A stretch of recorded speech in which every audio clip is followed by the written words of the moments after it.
Harvest the patrons, accrue its time. Then now they're wondering why have all the mind flayers come to light? Tentacle faces, ionic bite. Harvest the patrons, accrue its time to hide, or they'll suck out your mind. High intellect, what do they have to gain?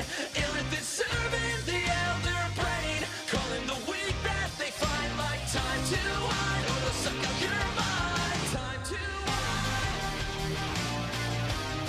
Your mind is played right there before me. Time to hide. Time to hide, or they'll suck out your mind. Yeah. Okay, so now I can hear again. We're back. All right. Okay. Oy vey. What a pain in the ass. So. We'll get it nailed down. No worries. All right. So let's embarrass me real quick about the world I built. Well, first, yeah, you ready for you ready for the hard questions? I know, right? Well, first let's talk a little bit about who I am, who you are. Yeah.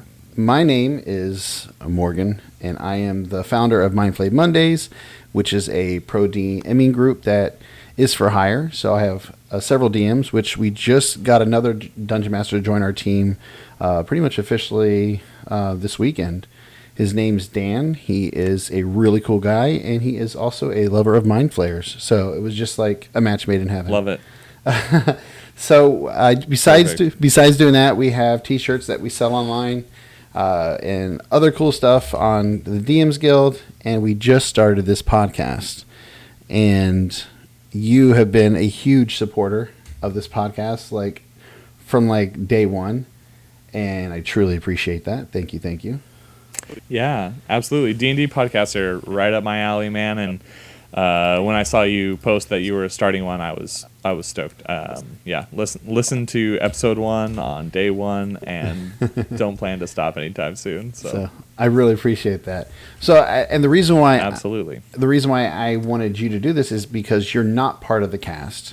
You don't know all the secrets of what's happening in the show. You're pretty much a listener yourself, and I felt it'd be more appropriate to have questions asked about the world, about the game, about the podcast from somebody who isn't part of the actual people making the podcast at the moment. Yeah, absolutely. And it's looking good on my side, but while Jonesy is here, anybody who does check this out, Jonesy, one of our players who plays Vernlax, also is a dungeon master himself for Hard Knock Dice. They also run streams, so check them out, give them a follow. They're amazing. So there you go, Jonesy. There's your plug. Yeah, fantastic. Yeah, I guess let's just hope the audio is better now. From my perspective, as someone who's DM'd campaigns before, as someone who's played D&D before as a player, I really when I listen to people's podcasts and tabletop RPG podcasts, the world building is something that always attracts me. I think, and there's other aspects too. That's not the only thing, but just paying attention to, as a DM, and I think you might agree, but I know that I'm probably 50-50, maybe even more like a 30-70 of planned versus improv, right? I'm a very improvisational dungeon master. So it always fascinates me to wonder while I'm listening to these things, how much of this world is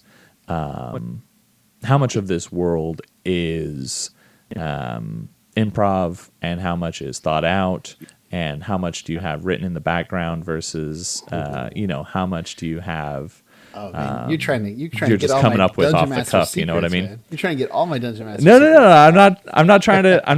I know it happens. I'm not asking. I'm not going to ask that question at no point. But I do kind of want to poke and prod around in this world, and poke and prod around in your mind and see, kind of try and flesh things out for the listener a little bit more. you know, I don't need any. I'm not going to be asking questions that are, you know, really deep lore focused, but more questions about kind of more questions about the world. Just from like, imagine if you were a commoner, you know, just kind of living in this world, existing, right? Yeah. You know, is this the kind of stuff you would know? So yeah.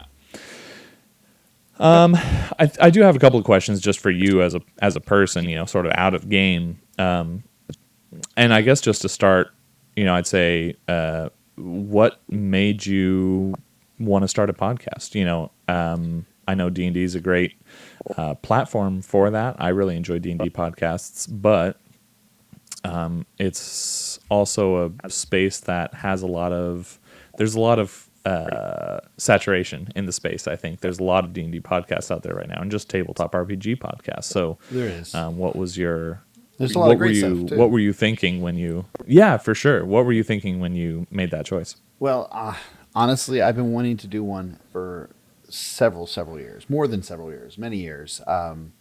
But it's always been hard because the people that I had associated with over the years were not always reliable to be part of a podcast. For a long time, I was in the military, so playing D&D there, it was kind of hard to turn it into a podcast as well because, you know, people work different schedules. But I want to say I joined the community on Twitter. I want to say right at the beginning of this pandemic, really, or a little bit before the pandemic happened. And it's just been an amazing, great community to be a part of. I started a partnership recently with Underground Oracle Publishing. They're amazing. Being part of Zielzaddy's stream has been amazing. And just the people I've met has made it to where I'm like, okay, this is something I can maybe try to finally do. Yeah, there's a lot of great shows out there, and there's a lot of shows that are like, you know, it's not for me. It's for some people, but not for me. And Sure. I figured I would take a shot and see if we could tell a great story. And now that I've built up a little bit of a reputation within the community, being able to find some reliable players, and these guys have been amazing. It feels good. And I just felt like now was the time to try. Yeah, absolutely. And that's a great point that you made just about reliable players, right? And for someone, you know, if there's any listeners out there who haven't played D&D before, right? It's hard to it's difficult to overstate how important that is. It's really common. It's almost it's a meme at this point, right? Like how common it is for players to not show up or schedules just to get crossed, and then you end up, you know, your group falls apart, whatever. So that's huge that you found that with this team. Well, I mean, with this, what I did, and it's weird. I almost did it like I was interviewing for like, you know, like a cast of actors or. Right. Or because I went in because I've seen a lot of great shows fall apart before they ever pick up because people just either don't connect or you think it's going to be great and then somebody drops. I mean, even not even doing a show, just playing games like you're saying, it is a meme because it's so real. Absolutely. I can't tell you how many times I've gone on to like Roll20 and joined a game for like Blades in the Dark or just anything, even a D&D game. Spend a week making a character, play one session, and then it just dies. And I'm like, are you kidding me? Like, I got so excited about this character, playing with these people. We did one session, and then everybody just ghosts. And I'm like, what the hell? Like, it's maddening. So I was like, if I'm going to do this, I'm going to ask, you know, questions. I had a form that people had to fill out. Letting me know when their availability is and stuff like that. So that way I can, before I even pick the people, I can see which people would work best together, schedule wise. And then I talked to each individual person, and there was actually some people I talked to and I said, hey, thanks. I just don't think it's going to work. You know, there was, you know, it was the case. It wasn't that they were bad players. It's just looking at their schedules, what they were doing versus if they'd be reliable. I didn't feel like some of them wouldn't necessarily be able to be reliable for this time frame. You know, I had to make those calls, and Jonesy, Justin and Jake were all like they just slid in perfectly with this idea. So Yeah, just that's awesome. I'm glad you found that. So we kind of talked about what steps you took to just get a cast together. The next step, in my mind, would be to start kind of building a world conceptually, right? Yeah. So my question to you is, is there some piece of pop culture, science fiction, or fantasy fiction that somewhat inspired this world? Listening to the first couple episodes, we hear about this unique kind of take on your idea of the Underdark, as sort of the void core of this planet, and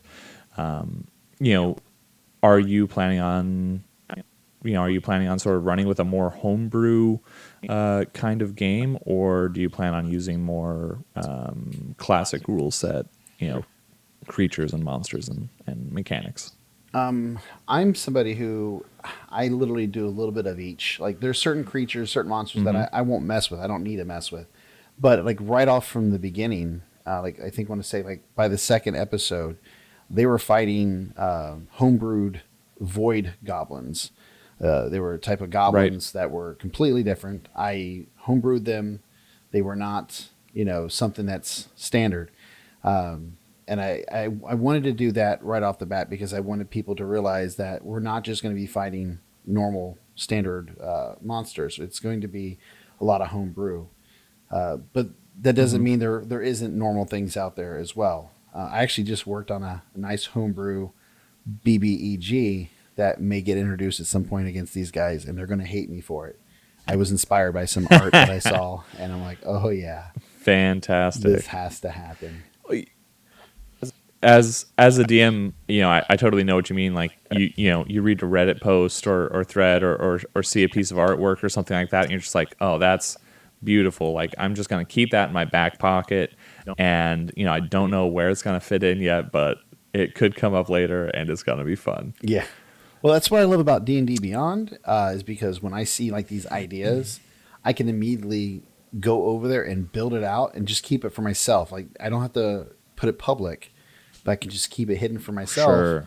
When I'm ready to use it, I can have it already ready to go, and I don't have to worry about making it later on. It makes it very easy to build those monsters.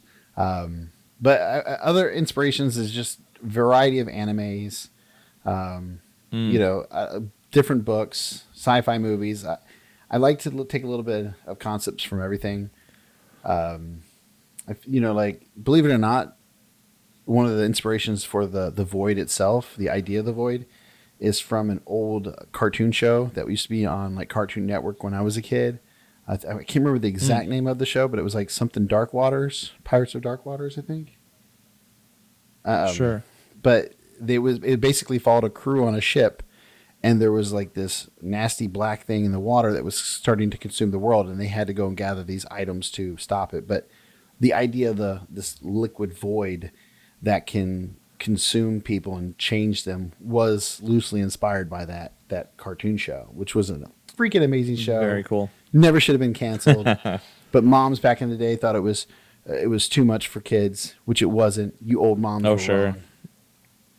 I'm still bitter to this day. Yeah, I'm sure that's not the first time it's happened. Yeah. I'm like 25 years later, I'm still bitter. Cool. Yeah. I recently did a campaign. I don't know if you've ever heard of Jim Butcher, but he's an author, and he wrote like the Dresden Files series, and I love Dresden Files series.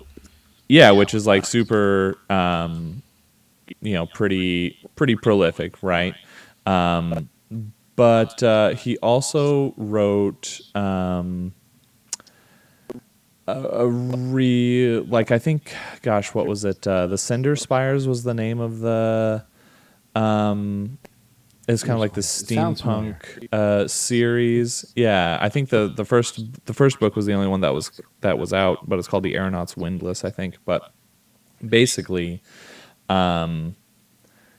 it was this world where everyone lived in these spires, just coming up out of the earth, and there was like these fucking flying pirate ships, whatever, like very steampunky, crystals powered all this stuff. Magic was this controlling the flow of aether and stuff like that, and it was just very cool. And I made a campaign that was like loosely based off the concept, right? And it was just super fun. I love doing that stuff. Well, I always feel that no idea comes from nothing. Like we are always inspired by everything around us. So, like when people are like, "Oh, that's just from da da da," who cares? Like if it's something that inspired you and you make something cool from it, go with it. But there's some people out there who think they always have to make something completely brand new, but I don't think that's possible. I mean, I'm a graphic designer, and I'll tell you, there's not a single design that I make that isn't inspired by something else that I've seen somewhere, because it just, if something works, use it, Yeah. Put your own spin on it. Absolutely. But use it. Yeah. Sure. Yeah. There's a wide gap between overt plagiarism and taking inspiration, right? Yeah, I totally agree. So, digging into the world a little bit more, I think earlier on in one of the episodes, there was a brief mention, and I don't remember exactly what you said, but you said something about giants, and like the cast, sort of, you wouldn't know what giants are, basically, like you've never seen one, right? And they find this giant footprint in the woods, and it's like a big deal, Yeah. At least from a listener perspective, I was just like, oh, where's this giant coming from? Like, what's up with giants in this world? Why don't we know about them? What do they have to do with like the city that floats above the sort of continent, right? We don't know, and so I guess just don't reveal any secrets, but just as a commoner in this world, would I know anything about legends of giants? Or yeah, well, I mean, bedtime stories would talk about how the world was ripped from below, and the gods divided. The core went to the dark gods, the continents and the floating islands went to the gods that wanted to keep balance. The giants, they were part of the darker gods. Not that all giants were not that all giants were evil, but as a whole, as a majority, those giants worshipped those gods. When the world was ripped apart, it was believed that the giants were lost. But there are some myths that suggest that the giants do have a home inside the gateway, which is like the clouds. Nobody's able to get into the clouded area that's between the core and the continents above and the islands above. So there are some people who believe that there are giants still in the floating, high above the core, but nobody's been able to confirm it, because you go in there, you don't come out. Now, gotcha. Okay. What giants are doing, why there's even one giant up on the soaring lands, guess we don't know yet. So yeah, right. Great. And I think that flows really well into my next question, which is sort of about these floating realms, right? And about the sundering of this world. In one of the earlier episodes, you said, this might have been even in the introduction episode, but you said scholars believe these floating realms were once all connected to the planet below. And I guess I'm curious, who, when you say that, who are these scholars, right? How long have these people, how long has it been since this sundering happened, right? And what other theories about the world would these scholars have that are just sort of part of the common knowledge? It's been a couple thousand years since it is. So most of the information has been completely lost to time. It is literally just myths and legends. But there are a lot of scholars around the world who are part of a group known as the Pages. And I know they basically, their job is to gather and collect that information to try to maintain knowledge from before and knowledge now, so that future generations know the truth. Because so much was lost from the sundering when the world was ripped apart. so much technology, so many cities, so many people. Even when the gods ripped it off, it wasn't like this peaceful break apart. It was, according to what was written, it was terrible.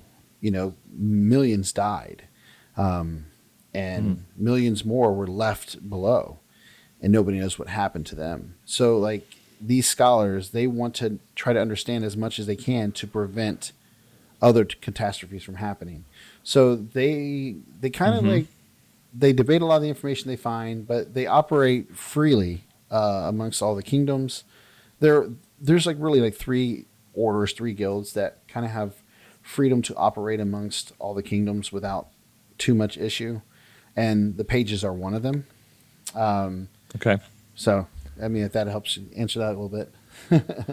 Yeah, absolutely. The Pages is a group that I don't think we've heard about on the podcast. So that's that actually answers a question I have later about sort of the Arcane Order and the Adventuring Guild. And just to be clear, you said there are three of these groups. Would those be the other two groups? Those are the other two that have complete Yep. freedom to travel, and it's for different reasons. Where the Pages, their job Sure. is to gather information for the world, because everything they gather, they share with everybody freely, which makes it kind of pointless to try to block them from getting to the information unless it's top secret information. But that just means you're going to block anybody.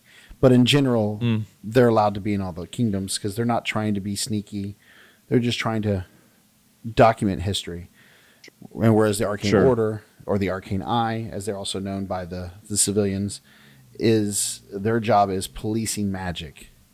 And the Adventuring Guild, their job is to go out and help people. It doesn't matter. They're almost like witchers in the sense, not as dark necessarily, but they don't owe allegiance to any one nation. If you're a part of the Adventuring. Okay. Yeah. So. Yeah. Okay. So yeah, this is fantastic stuff, and really starts talking about a couple of other questions I have about the Arcane Order or the Arcane Eye. Who is Saren, right? And Saren says something about he is one of the lords of the Arcane Order. How many other lords are there? What kind of influence does this order have around the world? Like, what's their membership look like? Are they tens of thousands of members, or is it like maybe 1,500 just like really badass wizards? I haven't really gone into too deep about the numbers, but I would say there's probably a lot of them. Saren is one of 9 lords. Each lord is in charge of a region. The regions being the different areas like Eris, which is like basically the Dwarven Gnomish Kingdom, Aurora, which is where the elves live, Ethos, where we're currently at with our players, and then there's Exutha, Ashana, Oglor, and then there is the Apex, right? And then also where Vernalax is from. So there's these, even though like some of these places don't allow them, they still from a distance monitor those areas because like the Apex doesn't really want the order there because they believe they can balance themselves just fine. The Arch Primordials, they don't like. Why do we need these wizards coming in here telling us what we can do and what we can't do? We know about balance more than any of these beings. We're nature itself. So, but it doesn't mean that there's not a lord responsible for those areas, and they do monitor. If these arch primordials, right, were doing something that was going to endanger the world as a whole, it would be up to that. It would be up to that lord who's responsible to sort of either get a warning out or try and stop it or whatever, right? Yeah. Yeah. So and Saren's one of these powerful mages. He's one of the top mages within the order. He's most of the lords don't go out themselves, but Saren, he is the type of lord who does like to be very involved in what he's doing, which sometimes causes him to have a lot of other issues with the other lords because they're like, you're not supposed to be doing all this shit. You have people to do this for you. Why are you going out in doing this, but he feels he's actually probably one of the better of the lords. He's still a wizard. Okay. He still cares about magic and power, but he sees himself as a true guardian that's trying to make a difference. So and he believes that he has to go out to do that. So he has to be out in the field. He can't do that from behind a desk. Yeah. And maybe his counterparts are sort of like, Saren, buddy, you're in middle management now. You got to delegate, right? And he just wants to get his hands dirty. Yeah, he enjoys it. He feels that makes him keeps him powerful. Like Well, yeah, it keeps you on your toes, right? Yeah. But yeah, like the order itself it's a very interesting group because part of dealing with managing the magic in the sense they're responsible in monitoring, exploring ancient ruins because they have groups that do all kinds of things. They have spies, they have warriors. So not everybody in the arcane order is a wizard. Some are rangers, some are fighters. They're used for different things. Even rogues are part of the order. Okay. So like there's groups that are hired to explore ancient ruins within, and they do that. They could hire the Adventuring Guild, but they like to do it themselves so they can make sure that if they find something that nobody should be messing with, it's in their hands and they can properly dispose of it or secure it. But they also have schools. That makes sense. Yeah, they're basically the Harry Potters of this world too, because they have schools in all the major cities. Gotcha. That train young mages. Okay. So from a political, just sort of a political power struggle standpoint, like you said, the leaders of the Apex maybe aren't welcoming to these to this influence, right? But if it really came down to it, and I guess maybe we don't know just as a common folk, right? But if it really came down to it, like could the Arcane Order turn its full might on one of these nations and really put that nation in its place, right? Are they that powerful? Okay. In their prime, they could. They might be able to do it now, but as Saren had said, with the crash sites that's happened, all over they are spread because they have all their spies out looking to figure out who's done what, where's what. They have troops going into these places trying to get to these crash sites. It's chaos. And not only that, but then they have people that have to deal with all the political backlash where everybody wants to know, what are you guys doing about this? The city of the gods is falling. You guys are in charge of magic. Figure this shit out. Right. So. Right. Yeah, but if there was one focus point where they had to, like, let's say the Dwarven Kingdom became crazy, they got infected by the Void, and they were ready to destroy the world, they technically would have enough manpower if they brought everybody in to focus on it. But that's not their job usually. Their job is to try to prevent that from happening. If they have to do that, then they've failed their jobs. They've already fucked up. Yeah. That checks out. Okay. That clears things up a lot about the Arcane Order. I just have one more question. What is there any kind of differentiation between the Arcane Order and the Arcane Eye, or is it just sort of a colloquial term, right? The Arcane Order is the proper terminology. It is what the Order goes by themselves. But again, these guys are basically the police of magic, right? And though overall their goal is good, right? It's just and right. There's a lot of people who look at them like, you guys just want to be having everybody's shit. You just want to be in control of everything. And so the Arcane Eye was kind of like the name that other people gave them because their eye is always watching you. And it's kind of a derogatory term towards them from those who don't necessarily trust them fully. And let's be honest, if you knew somebody with a shit ton of magic and they're telling everybody else what they can and can't do with magic, you probably have a little bit of trust issues with them too. So that makes sense. Okay. Let's see. The next question I have then is about sort of the other third of this, these three groups in the world, right? And that would be the Adventuring Guild. Yeah. So, What?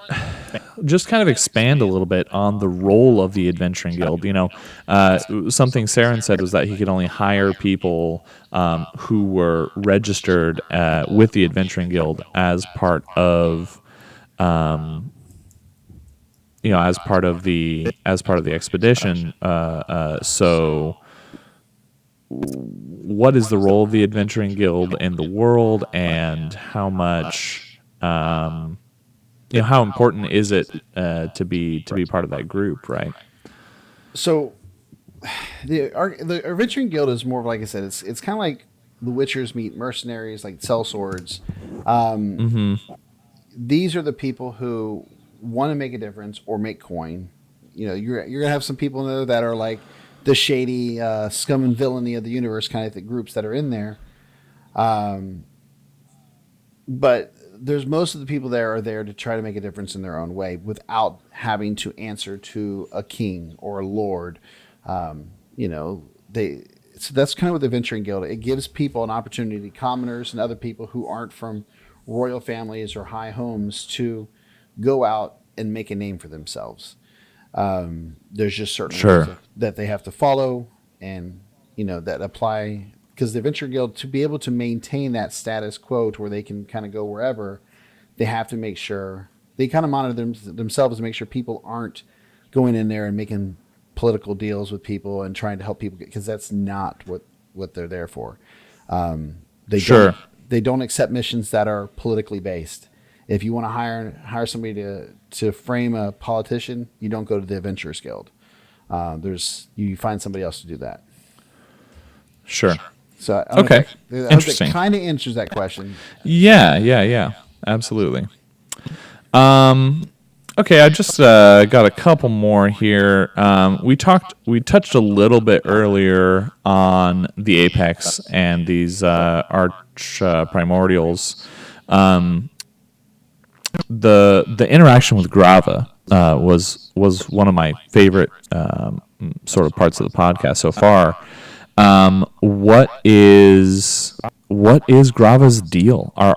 She's the guardian of the forest, or they're the guardian of the forest. Are there other guardians, of other biomes, right? How many guardians are there, right? Is this a common sort of role for a Genasi to take? Well, Grava's actually not a Genasi, so. Oh, okay. Yeah, so that's a confusion, right? And maybe I didn't make it clear enough. So the way it works is...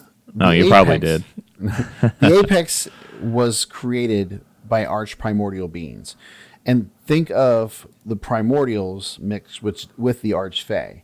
So they kind of have these courts, and it's just like the way the fae did, but they're all elemental beings. And instead of being brutal like you expect from the primordial, different planes, they're all about maintaining the balance in this world. Their sole reason for existing is to keep the world balanced, keep the scales, keep nature in balance. The Genasi were their creations. The arch primordials are practically gods themselves, and they fathered the Genasi, but they also fathered primordial guardian spirits.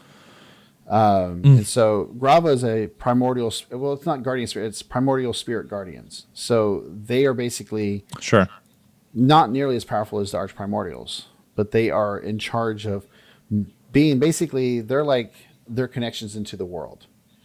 Grava, for example, her job is to watch over that forest because there are ancient sites there of importance. So not every forest is going to have a spirit guardian. But certain places, and there could be spirit guardians in mountains, rivers, lakes, different places where things of importance might be, and these spirit guardians watch over these sites. They live in them, they watch over them to make sure that nothing destroys those places or unleashes something or discovers something too powerful. And they're pretty powerful themselves. Like Grava, if she wasn't injured and hurt, she could have kicked the crap out of pretty much everybody there. Gotcha. And what's cool about the Spirit Guardians is they are more connected to like the other planes. But when kind of like the way like demons, when you kill a demon, it goes back to its plane. That's what happens with the primordial spirits, unless as they're dying, they can connect with either another being of elemental origin, which is where Jace was able to come in as his Genasi and give Grava a chance to be reborn, in a sense. Sure. By combining his own elemental nature with hers. Yeah. Right. Yeah, I thought that part was really cool. Just the sort of the rebirth experience and Grava sort of taking on some of the characteristics maybe of Jace. We don't really get to see a lot of it, but we kind of get the hint that maybe there's something going on there. Yeah. Cool. One other, I've got 2 more questions. So the other thing that I wondered about that I heard you mention was something called the drift. I love the drift. What's the drift, and what's its deal, and what's beyond it, and yeah. So the drift, man of the drift. So the drift is basically parts of the world that got pulled up with the continents. Right, but they weren't necessarily part of the continents, or they were pieces that fell off, right? And they're basically hundreds and hundreds of islands, some small, some huge, and where the continents, they float, they never change their positions, right? They all float together, it just stays the same. The drift, these islands are constantly crashing into each other, and sometimes real hard, sometimes gently, but they're always shifting. So the islands are never where where they used to be, which makes the drift really great for piracy, because you attack somebody and you want to disappear, you disappear into the drift. It's hard to find you down there. And there's a lot of great mining sites down there. There's actually little towns and communities that live in the drift on certain islands that are bigger, that can take bashing from other smaller islands. But it's a dangerous world to live in down there. Yeah. If you have a house just on this island that could get bashed by another island at any point, yes, you got to be ready to just pick up and move if you need to, right? Yeah. Well, most people built like fortified homes into the side of mountains and stuff like that. Is where they usually build it, which is still dangerous, but it usually gives you a little bit more support. So, like I said, it's a lot of mining. Like you'll find dwarves, kobolds, goblins. A lot of people that like dark places live on those islands. Yeah. Build communities down there. So it's quite. There's even some drow communities down in there. Interesting. Very cool. I'm excited to see the drift and meet some drow, some drift drow. The last question I have is a little bit more of a fun one. It's not super deep into the lore of the world or anything, but I just kind of wanted to talk about the capital city that we've just been shown, right? And I think you talked a little bit earlier about I think you named off the other nations that exist, right? So, but this is Exelos, the capital of Ethos, which we've just been introduced to. So I guess the question is, after that long-winded explanation, if I were a tourist, right, and going into Exelos, and I wanted to go visit Ethos on a day tour or maybe a weekend stay, what kind of pamphlets could I pick up from the Chamber of Commerce there, right? What are some like unique historical sites? Is the city like safe as far as like crime rate? Is there a good nightlife there, or is it more less of a party town? Like what's the deal with What I don't know if you know. I don't know if you in the last episode we talked about when the players were coming back to Exolis. I described this a little bit more from a distance. It's built right next to some mountains, and there's water that flows down from these mountains right through the city, which they've created a lot of waterways in the city, which has allowed them to build a river walk. I don't know if you've ever heard of the river walk from San Antonio or other places that have like these little places where people walk along like these rivers. and there's like shops and music and entertainment all along and restaurants. So Exolus definitely has like a nightlife where there is like taverns and all kinds of food and partying along the Riverwalk on the evenings. It's definitely a fun place. There is crime. Obviously, if you have a party place, there's going to be people that are partying too hard. Sure. So there's a lot of restaurants and there's a lot of entertainment. The Arcadium Order actually has one of their main colleges here for young casters. Mm-hmm. And what's cool about this particular school is they allow people into like certain parts of the campus, like in the open area. It's not, they don't close it off, so visitors can come in. Sure. And a lot of the younger kids, like students, not just kids, but students, practice magic out there in the courtyard. So people get to see like magical displays, like tricks and stuff like that. So it's kind of it's like a form of entertainment for a lot of people to come and see the spellcasters performing different magical feats. And they do magical battles out there too. You know, like some of the students will, do competitions every so often, and it'll be like wizard battles. And the only other thing that is, well, there's a couple other things that I'm going to be using from Underground Oracle Publishing that they've introduced. There's like a bathhouse there. It was actually in the stream that same bathhouse that was in the stream I played in on Tuesday. It's pretty much just in this world as well. And there's also a magic shop that's also a tavern that is really popular. So those are some of the things that you might see in Exolus. So. Okay, love it. That that gives me a little bit clearer of a picture of what kind of town that we're in. A college, kind of a college town, some beautiful scenery. Definitely some parts that way. Yeah, fantastic, Morgan. It's been a pleasure. I think when we sat down to do this, we talked about doing like 15, 20 minutes, and it's been 50. So definitely a success. I learned a lot about the world, and if unless you have anything else you want to talk about, I think that wraps it up. Well, we didn't get to really ask you much. Is there anything you want to promote about yourself? Because I didn't give you a chance to introduce yourself, so I do apologize. You want to? No, it's all talk good. about anything you do as well. I mean, I'd love for you to let people know who see this what you're about. Yeah, absolutely. So I'm an audio engineer, and I do music production. I love playing D&D. Play every week with a group of friends, but you can find a band that I'm in at Monmouth Music. I believe that's at MONMOUTH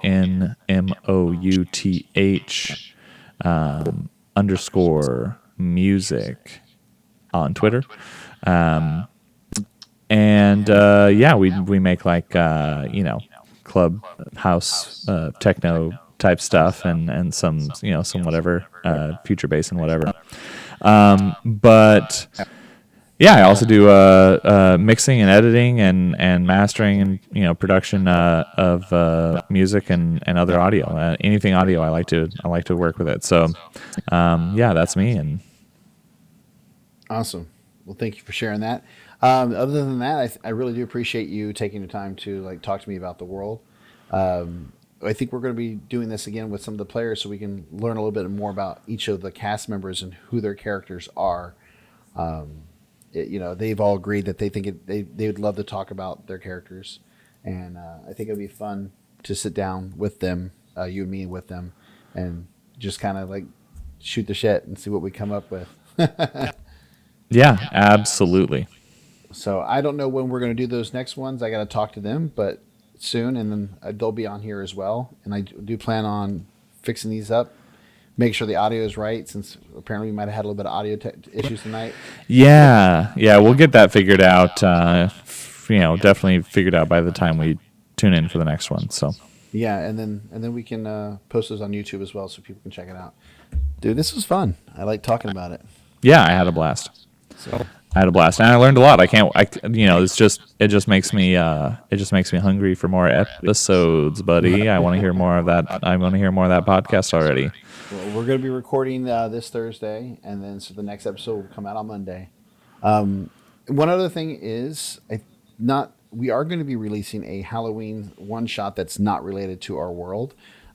Jake, who plays Abdiel, has graciously offered to run the group through a Call of Cthulhu or Delta Green style game. So we're going to be playing some type Love of it. investigators fighting the Cthulhu mythos world. So Yeah, I love that. I love that Lovecraft stuff. Yeah, so it should be fun. So stay tuned for that. Like I said, we're going to do this as our main thing, but we do plan on having one shots here and there, and eventually one day when this one's done, we'll start another campaign. Maybe I'll get you to play in it. So yeah, I'm definitely interested. I'd love to. Awesome. All right, well, I guess we'll end with that. Thank you guys for checking us out. Thank you for watching it live, and if you're watching on YouTube, like, subscribe, and support. And with that, never stop rolling, guys. Have a good night. Good night.